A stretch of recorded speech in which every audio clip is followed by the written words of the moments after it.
और मैं कह रहा हूं कि कहां मेरे पास 50 लोग थे, आज मैं कह रहा हूं लाखों लोग मुझे जानते हैं और चर्च में आते हैं। याद रखना, मैं कह रहा हूं परमेश्वर की ओर से कोई व्यक्ति ये नहीं कह सकता यहां आने के बाद कि परमेश्वर ने मेरा भला नहीं किया। ये पवित्र आत्मा ने आशीष दिया मुझे कि जो तेरे पास आएगा वो आशीष लेकर जाएगा। क्यों? क्योंकि हम घुटने टेकते हैं, घुटने। मैं कह रहा हूं कि मैंने यही बात किसी ने वीडियो कट करके डाला, हमने कहा कि यही बात करे कि जब मेरे घुटने टिकते हैं ना तो हमें पता है, लेकिन हमें भी दुख आता है, हमें भी गुस्सा आता है जब हमारी कोई बुराई करता है। लेकिन परमेश्वर का धन्यवाद हो कि हम ऐसे व्यक्तियों के लिए मुंह नहीं लगते, क्योंकि परमेश्वर हमें जानता है और हमें परमेश्वर को शक्ल दिखानी है। लेकिन मैं कह रहा हूं कि हमने कंप्रोमाइज नहीं किया हुआ शैतान के साथ, लेकिन परमेश्वर के साथ कंप्रोमाइज किया हुआ है कि परमेश्वर हम तो तेरे कहने के अनुसार चलेंगे। और आज उन परिस्थितियों से कंप्रोमाइज ना करो, उन कह रहा कि बुराइयों से कंप्रोमाइज ना करो। आज कह रहा कि आज अपना टाइम टेबल चेंज करो, अपना व्यवहार चेंज करो। परमेश्वर चाहते हैं। और उसी समय अगर आपकी प्रेयर लाइफ मजबूत है, मैंने 3 तरीके बताए आपको कि आपने प्रेयर किया, रोने वाली प्रेयर किया, ठीक है,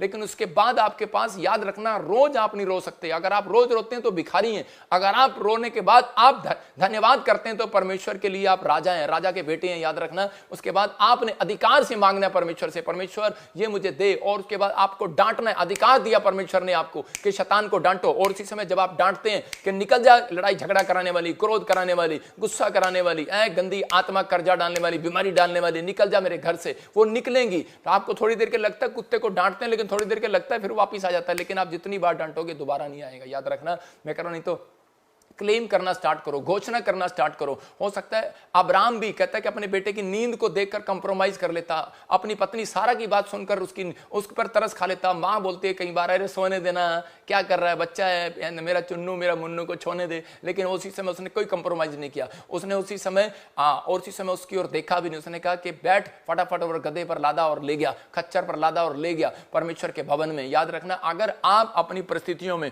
अगर आप डॉक्टर के पास लेकर जा रहे हैं, आप अपनी परिस्थितियों में, आप अपने बुरे हालातों में, कहता आप इंसान के पास लेकर जा रहे हैं, लेकिन आप अब्राहम की तरह अगर अपनी परिस्थितियों में, अपने बुरे हालातों में अगर आप परमेश्वर के घर आ रहे हैं, मैं कह रहा हूं आज के बाद पवित्र आत्मा आपको आगे बढ़ाएगा, 100 गुना आशीष देगा यीशु मसीह के नाम में। परमेश्वर ने पसंद किया इस बात को। और आप पढ़ते बाइबल के अंदर, बाइबल में एक जगह परमेश्वर ने कहा इसहाक को कि मैं तुझे 30 गुना नहीं, 60 गुना नहीं, मैं तुझे 100 गुना दूंगा। हालेलुया। उसने 100 गुना पाया, उसी साल में पाया। आज बहुत सारे लोग अगले साल भी नहीं पाते। 10 साल हो गए बच्चा नहीं है, 10 साल हो गए घर नहीं है, 10 साल हो गए आशीष नहीं खुली है। लेकिन मैं कह रहा हूं परमेश्वर ऐसा नहीं है, जो जनवरी में किया दिसंबर में पूरा करेगा। याद रखना, इसी साल में आपके खेत बाड़ी को आशीष देगा, इसी साल में आपके बिजनेस को आशीष देगा, इसी साल में आपको जय देगा। क्योंकि यीशु मसीह जो चमत्कार किया, दाखरस जब उसने डबल किया, मैं कह रहा हूं कि जब दाखरस में आशीष दिया तो उसी समय जब बरातियों ने पिया तो देखा जो शुरुआत में अच्छा नहीं था वो अंत में अच्छा था। जाकर जनवरी में आशीष नहीं मिली तो दिसंबर के एंड में जरूर आशीष मिलेगी। याद रखना, पवित्र आत्मा चाहते हैं, इसलिए इसहाक को मालूम था और यीशु मसीह को मालूम था कि एंड में मेरे लिए चमत्कार है। याद रखना, बने रहना प्रभु में, एंड में आपके लिए कुछ बड़ा होने वाला है यीशु मसीह के नाम में। आपको विश्वास करना है, आपको डरना नहीं है, आपको कंप्रोमाइज नहीं करना। कहता है इन चीजों में इंसान को कंप्लेंट देने से अच्छा परमेश्वर को कंप्लेंट देना है। आपको लोगों को बताने से अच्छा, अपने दुखड़े रोने से अच्छा आपको परमेश्वर के पास जाकर अपने दुखड़े रोना है। आपको परमेश्वर को कहना है कि परमेश्वर मेरी जिंदगी में काम कर ले। व्यवस्था 26 के 8 में लिखा, जहां दुख खत्म नहीं होते वहां पर आना पड़ता है। एक आदमी मेरे से आके पूछ रहा था, कह रहा पास्टर जी जब इतना वचन का ज्ञान आपको और इतना वचन का ज्ञान मुझे है, तो कहता कि मैं घर ही बैठ के मैं अपनी प्रार्थना कर सकता हूं। मैंने कहा कर सकते हैं, लेकिन कहता जी और उसके बाद फिर मुझे चर्च आने का क्या फायदा। मैंने कहा हाँ तू, मैंने कहा यीशु मसीह की तरह मेरी परीक्षा कर रहा है। मैंने कहा कि बाइबल कहती है कि इस बात के लिए जहां दुखों का अंत नहीं होता, कह रहा है कि वहां इकट्ठे होकर होता है। आप समझ रहे हैं, ले व्यवस्था 26 के 8 में लिखा, कह रहा 5 लोग 100 को हराएंगे और 100 लोग 10,000 को भगाएंगे। किसका मतलब, कहता है कि आप शत्रु को, बात शत्रु की चल रही है, शत्रुता की नहीं चल रही, शत्रु की चल रही है। कहता है कि हथियार हैं उसके पास अलग अलग टेक्निक है आपको गिराने के लिए, अलग अलग योजनाएं हैं कि मैं इसको कैसे बदनाम करूं, मैं इस पास्टर को कैसे बदनाम करूं, मैं इस विश्वासी को कैसे बदनाम करूं। परमेश्वर जिसके साथ हो, जो बाइबल कहती है जो पौधा मैंने लगाया उसे कोई उखाड़ नहीं सकता। भाई साहब 2008 से सेवा कर रहा हूं, परमेश्वर का धन्यवाद हो। अगर आप अब तक भी मुझे परख नहीं पाए तो फिर कभी जिंदगी में नहीं परख सकते। अगर आप यीशु मसीह को अब तक नहीं परख पाए तो आप कभी भी नहीं परख सकते। परमेश्वर आपके अंदर भी काम करते हैं, हमारे अंदर भी काम करते हैं। मैंने उसको समझाया, बेटे कि अगर तू खत्म करना चाहता है कि अपने युद्ध को अगर खत्म करना चाहता है तो उन बुराइयों से दूर हो, पवित्रताई में चल। और कहता है कि अगर तेरी खत्म नहीं हो रही समस्याएं तो परमेश्वर ने एक नबी इसलिए दिया, एक याजक इसलिए दिया कि आप चर्च में जाएं और उसके पास जाएं और उसी समय अपनी समस्याओं को खत्म होता देखें।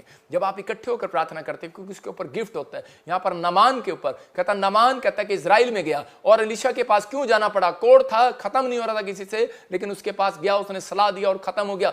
आज हो सकता है आपकी समस्या बड़ी हो, लेकिन याद रखना जितनी संख्या बढ़ेगी प्रेयर करने वालों की, अगर आपकी संख्या दुख की बढ़ी है, लेकिन परमेश्वर कह रहे हैं यहां पर मेरे प्रार्थना करने वाले योद्धाओं की संख्या बढ़ी है, तो इसका मतलब अगर बढ़ी है वालों की, उतनी समस्या आपकी खत्म होने वाली है। आपके घर में भी अगर 5 आदमी प्रेयर करने वाले हैं, इकट्ठे होकर बैठो, कहता 100 समस्या खत्म हो सकती है यीशु मसीह के नाम में। वो यही कह रहा है, 5 प्रार्थना करने वाले ले आओ, कहता 100 समस्या खत्म। आपके घर में है 5 करने वाले, लेकिन 5 में से 4 मिलेंगे, पूरे 5 नहीं मिलेंगे, शैतान जानता है। कहता कि आपके घर में 3 प्रार्थना करने वाले हैं तो 2 मिलेंगे, कहता 1 नहीं मिलेगा, शैतान जानता है। लेकिन परमेश्वर कह रहा है अगर नहीं हो सकता तो कह रहा है जहां सोए, कहता आप अपने चर्च में जाओ और देखो, कह रहा आओ, कहता परमेश्वर ब्रांचों में जाओ और उसी समय आपकी समस्याएं खत्म यीशु मसीह के नाम में। आपको विश्वास करना पड़े। पड़ोसी को बोलो तेरी समस्या रोने से नहीं, कहता कि तेरी समस्या इकट्ठे होकर प्रे करने से खत्म होने वाली है यीशु के नाम में। अगर आप कह रहे हैं उस घर का फायदा नहीं है, कह रहा जिसमें पेंट ना हो, याद रखना उस घर का फायदा नहीं जिसमें कोई रहता ना हो। और परमेश्वर भी कहता उस घर में रहते हैं जो प्रार्थना करते हैं, उस दिल में रहते हैं जो प्रार्थना करते हैं। तो अगर आप प्रार्थना नहीं करते तो परमेश्वर आपके अंदर नहीं रहते। ये याद रखना, ये गलत फहमी है कि मैं क्रिश्चियन हूं, मैं प्रभु का बंदा हूं, मैं फी हूं, मैं फलाना हूं, मैं ढिमका हूं। अरे बोल तो सब सकते हैं लाइव में बैठकर, लेकिन परमेश्वर कह रहा है, कहता चेक तो परमेश्वर का काम है, कह रहा मनों को जांचना परमेश्वर का काम है। कह रहा बॉक्सिंग का ग्लव्स तो आपके पास है, लेकिन फाइट नहीं करना आता तो वो बेकार है ग्लव्स। अगर आपके पास कह रहा वचन बाइबल है, आपको पढ़ना नहीं आता, आपके पास प्रेयर है, करनी आती है, लेकिन आपने कभी प्रेयर किसी के लिए की नहीं, या आपने खुद के लिए प्रेयर नहीं की, आप अपनी समस्याओं में प्रेयर नहीं करते, तो बेकार है वो ग्लव्स रखना, वो टांगना। परमेश्वर आज आपको कह रहे हैं डिसीजन लेना है। प्रभु में आने के बाद जब आप डिसीजन लेते हैं तो आप उसी समय परमेश्वर आपकी जिंदगी में चमत्कार करना शुरू करते हैं। आज अपने हाथों को उठाओ और कहो कि परमेश्वर के मैं आज से मेरे दुखों का अंत कर, आज से मेरी फाइट का अंत कर। परमेश्वर आज वो प्रेयर मैं चर्च में जाऊंगा, मैं पवित्र, मैं फिर वो 6 पॉइंट बोल रहा हूं कि आप बोलो कि मैं परमेश्वर प्रेयर में जाऊंगा, मैं चर्च में जाऊंगा, मैं इकट्ठे होकर प्रार्थना करूंगा, मैं पवित्रताई में बना रहूंगा, मैं अपनी गवाहियां दूंगा, सुसमाचार सुनाऊंगा, वचन का अध्ययन करूंगा, मैं इस समय हर समय प्रार्थना में लवलीन रहूंगा, मैं अपने मनों में मैं चलता फिरता परमेश्वर प्रार्थना करूंगा, कहीं मैं पाप में गिर ना पड़ूं। परमेश्वर मैं तुझे पकड़े रहूंगा, मैं इस समय पवित्र आत्मा दी विश्वास की चाल चलूंगा, उद्धार का टोप मेरे सिर पर रख दे परमेश्वर। आप कहो कि उद्धार का टोप मेरे सिर पर रख दे पवित्र आत्मा जी। इस समय परमेश्वर जो लोग प्रार्थना कर रहे हैं परमेश्वर, और इस समय पवित्र आत्मा जी मेरी जिंदगी में काम कर। मैं आपको प्रार्थना करना सिखा रहा हूं, आप मेरे साथ बोलो कि परमेश्वर मेरे इस घर में, मेरे परिवार में जो भी कोई लड़ाई झगड़ा क्लेश है, जो कोई बीमारी है, जो कोई समस्या है, जो भी कोई जिस बात के लिए मैं परेशान हूं, आज तेरे चरणों में रखता हूं और मैं विश्वास करता हूं कि तूने मुझे वो पावर दी है। मैं इस समय परमेश्वर उस पावर को ले लेता हूं। याद रखना मेरी प्रार्थना आपके बच्चों को आज कवरिंग का काम देंगी। आप जहां जाएंगे आप जीतेंगे यीशु मसीह के नाम में। जो आपके खिलाफ है मैं कह रहा हूं आपकी फेवर में होगा। जो आपके लिए कांटे बिछा रहे हैं वो फूल बिछाएंगे। याद रखना जिन्होंने आपके ऊपर केस किया मैं कह रहा हूं कि वो ही वापस लेंगे और आपके लिए फूल बिछाएंगे, आपके गले मिलने आएंगे, आपके लिए अंगूठी पहनाने आएंगे, आपका स्वागत करने के लिए आएंगे, वेलकम करने के लिए आएंगे। परमेश्वर का आत्मा आज रात आपकी जिंदगी में काम करेगा। लेकिन बस कहता है अगर आप दुखों में प्रॉब्लम में तो आपको आज खड़ा होना है। आपको प्रार्थना करने के बाद, आपको अपने आंसू पूछने के बाद खड़ा होना है कि अब मैं शैतान को डांटूंगा। और इसी समय आप मेरे साथ खड़े हो जाएं और इसी समय बोलें कि इसी समय शैतान तेरा मेरे पैसे पर कोई अधिकार नहीं है, मैं तुझे डांटता हूं, भाग जा यीशु मसीह के नाम में। तेरा मेरे बिजनेस पर कोई अधिकार नहीं है, भाग यीशु मसीह के नाम में। आप लिख सकते हैं मैं डांट रहा हूं उसको, उन चीजों को जो आपके खिलाफ खड़ी हैं। आप कहो कि जो मेरे हेल्थ के खिलाफ खड़ा है, मेरे बच्चों के खिलाफ खड़ा है, जो अधिकार मेरा तू छीनने की कोशिश कर रहा है, मैं डांटता हूं तुझे, भाग यीशु मसीह के नाम। बोलो मैं दशवांश देता हूं, मैं परमेश्वर को दशवांश देता हूं। घोषणा करो, बोलो मैं परमेश्वर को दशवांश देता हूं। और इसी समय कह रहा कि मैं आज्ञाकारी हूं और रहूंगा, मैं आशीषित हूं और रहूंगा। मेरा बिजनेस, मेरी फैमिली, मेरी मैरिज लाइफ आशीषित है और आशीषित रहेगी। मैं यीशु के लहू से छुड़ा लिया गया हूं। मैं घोषणा करता हूं कि आज से मेरे घर का क्लेश खत्म हो गया। मैं घोषणा करता हूं कि मेरा फाइनेंस ग्रोथ हो रहा है। मैं घोषणा करता हूं कि मेरा मिनिस्ट्री ग्रोथ हो रहा है। मैं घोषणा करता हूं कि मेरा चर्च ग्रोथ हो रहा है। घोषणा करता हूं कि मेरा फाइनेंस बढ़ रहा है, मेरे बच्चे पढ़ाई में आशीषित हो रहे हैं, मेरी हेल्थ में आशीषित है, मेरी आशीषें आ रही हैं। बोलो कि मैं घोषणा करता हूं कि मैं चंगा हो चुका हूं, मैं चंगा हो चुका हूं, मेरे काम बन चुके हैं, मेरा बिजनेस ब्लेस हो चुका है, मेरा मकान खड़ा हो चुका है, मैं आशीषित हो चुका हूं, मैं नई गाड़ी के साथ आ चुका हूं, मैं एक लेवल से दूसरे लेवल पर पहुंच चुका हूं, मैं ब्लेस हूं, मेरा घराना ब्लेस है, मैं उन्नति करूंगा इस साल में, मैं बढ़ूंगा, मैं यीशु के ब्लड में कवर कर देता हूं यीशु मसीह के नाम में आप सबको, और इसी समय ब्लेस हो जाओ यीशु मसीह के नाम में। आमीन। जिन लोगों के लिए मैंने प्रार्थना किया, आपने समझे कि मैंने किस तरीके से प्रार्थना किया।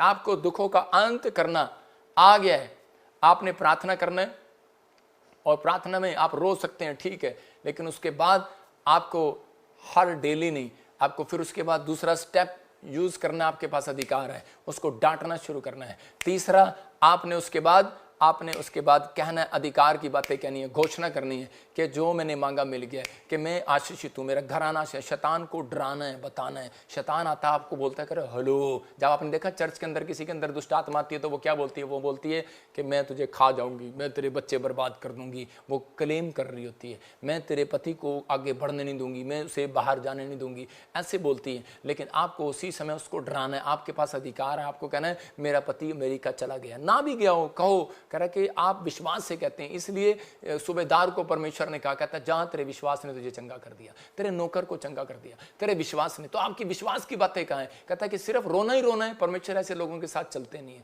दुखों का अंत कभी नहीं करते। अगर आप खुद अपनी हेल्प नहीं कर सकते, परमेश्वर आपकी हेल्प कभी नहीं करेंगे। ये बात याद रखना। अगर आप खुद अपनी हेल्प करने वाले हैं तो परमेश्वर उन लोगों को देखते हैं प्रार्थना में जो अपनी हेल्प करते हैं। अंधा भिखारी की हेल्प सिर्फ बिठाने तक किया था, चर्च आने तक किया था, उसके बाद नहीं किया। आज भी बहुत सारे लोग बोलते हैं कि चर्च में लेकर आते हैं, सुसमाचार सुनाने वाले लोग, गवाही देने वाले लोग, वॉलंटियर क्वायर लोगों को चर्च में लेकर आते हैं, लेकिन उसके बाद वो ये चाहते हैं कि अब ये हमारी हेल्प ही करते रहे। भाई साहब नहीं, परमेश्वर उसकी हेल्प कभी नहीं करते जो खुद नहीं करते। आप सोचते हैं शायद पादरी अपने कंधे पर बैठाकर रोज आपको झूठे दे, लेकिन नहीं, परमेश्वर चाहते हैं कि अब आप यहां तक आ गए, आपने यहां गवाहियां सुनी, आपने यहां देखा मेरा कर होते हैं, आपने यहां देखा प्रार्थना होती है, वचन को सुना। अब आपको घर में ये 3 तरह की आपको प्रार्थना में शामिल हो जाना है। आप समझ रहे हैं कि आपने प्रार्थना में शामिल हो जाना, अंगीकार करना है, घोषणा करनी है, और आपने कहना है कि परमेश्वर मेरे जीवन में काम कर रहे हैं, आप कर चुके हैं। शैतान को ऐसा डरा देना है, वो आपको डरा रहा है, आपने उसको डरा देना है, मतलब विश्वास से डरा देना है कि मेरा तो काम हो गया मेरी तो नौकरी लग गई, मैं तो आशीषित हो गया। मेरी जो बुराई करते हैं, मैं तो कहता हूं कि मैं तो नंबर 1 हो रहा हूं, मैं तो आशीषित हो रहा हूं, मेरा तो चर्च बढ़ रहा है, मैं तो ब्लेस हूं,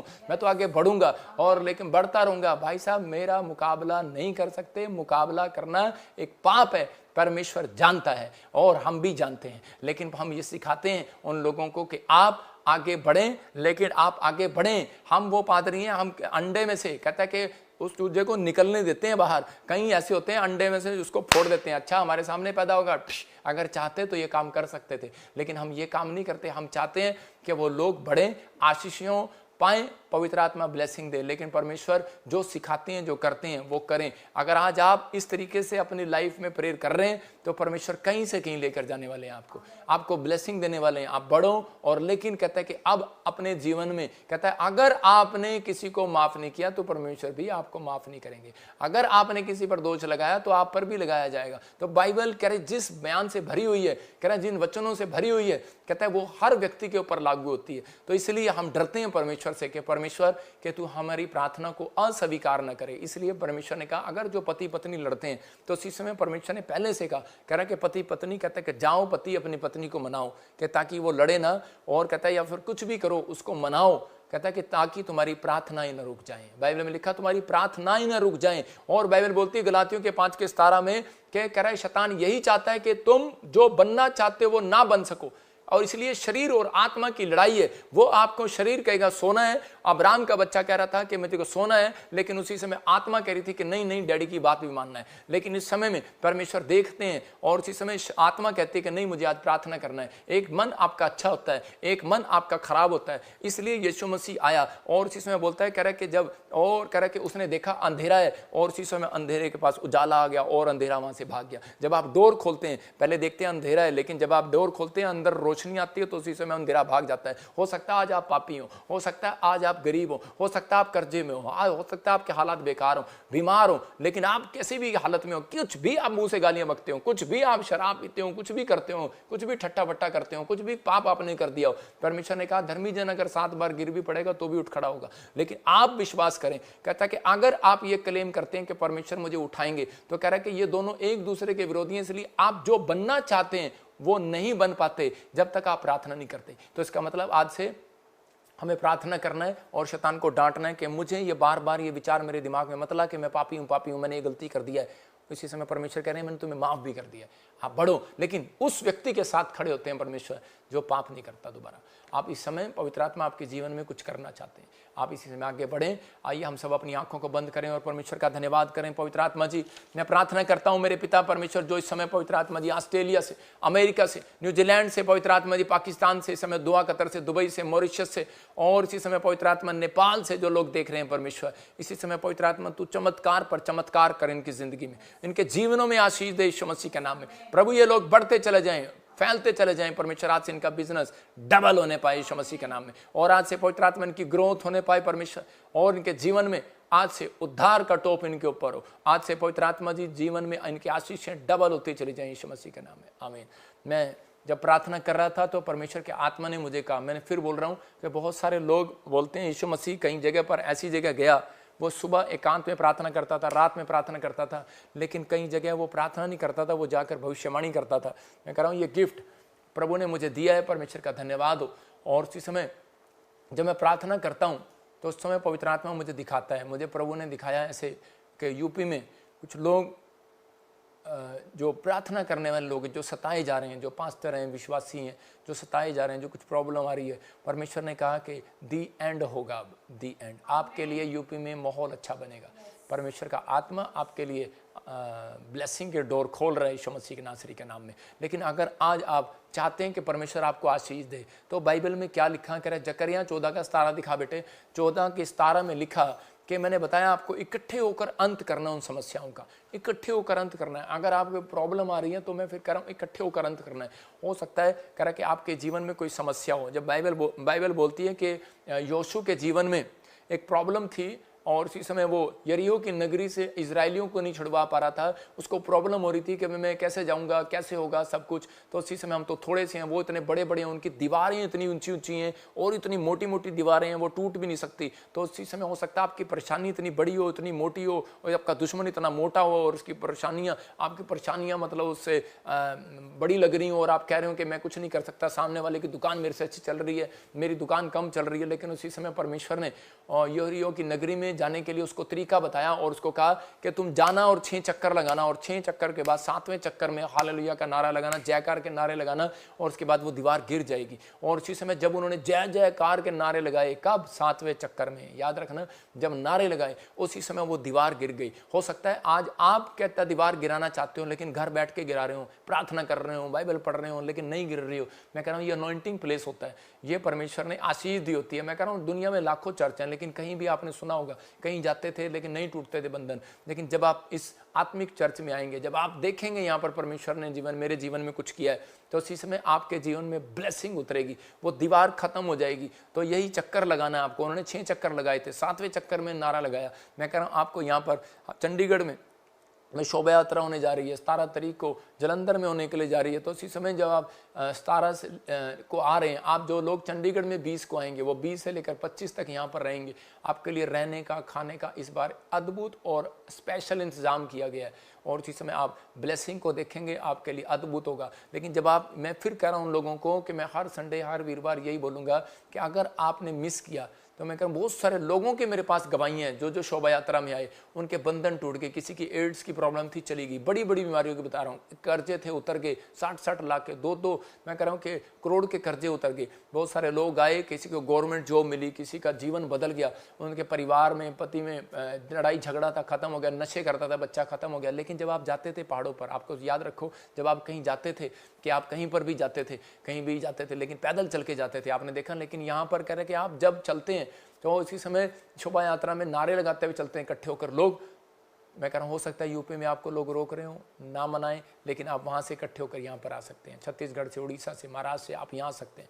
आप जितने आएंगे, मैं कह रहा हूँ कि आपका बीज जब आप मेरे पास आएगा, तो मैं कह रहा हूँ मैं आपके लिए इंतज़ाम करूंगा। मेरी टीम, मेरे जो स्पॉन्सर, जो भी हमारे लोग हैं, जो इस समय पार्टनर हैं, अगर वो हमारे फेसबुक, यूट्यूब फैमिली जब बीज बोते हैं, हम घर नहीं लेके जाते, यही चंदा। मैं कह रहा हूँ कि हम यहीं पर लगातार जो लोग बीज बोते हैं, वो लगातार उस दिन लोग लंगर लेकर आते हैं, इंतज़ाम करते हैं। हमें बहुत सारे आपके फाइनेंस की ज़रूरत है, आपके इस समय बीज की जरूरत है कि आप इस समय बोएं और परमेश्वर आशीष दे। लेकिन जिन लोगों ने बोया शोभा यात्रा के लिए, आप अपने बच्चे के लिए जब बोते हैं, तो याद रखना कि जब अपने बच्चे का जन्मदिन मनाते हैं तो क्या होता है, तो उसी समय अगर आपके पास पैसे नहीं होते तो आप कहीं से भी मांगते हैं, कहीं से भी कुछ करते हैं। बहाना नहीं सुनता परमेश्वर इन दिनों में, याद रखना। बहुत सारे लोग बहाना मारते हैं, लेकिन परमेश्वर बहाना नहीं सुनते। परमेश्वर कर्म देखते हैं। जब आप कर्म करते हैं तो परमेश्वर काम करते हैं आपकी लाइफ में।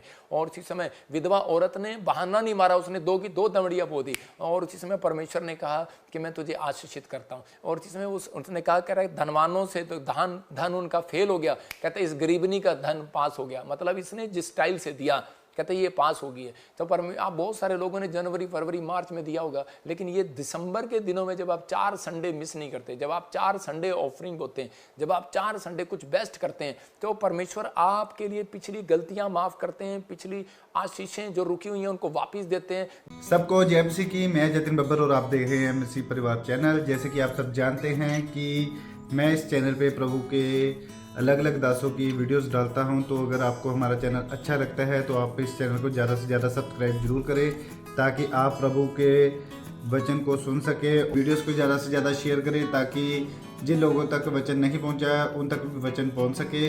सबको जय मसीह की। एक बार मैं आपसे दोबारा कहूँगा कि इस चैनल को सब्सक्राइब जरूर करें और वीडियोस को ज़्यादा से ज़्यादा शेयर करें। जय मसीह की।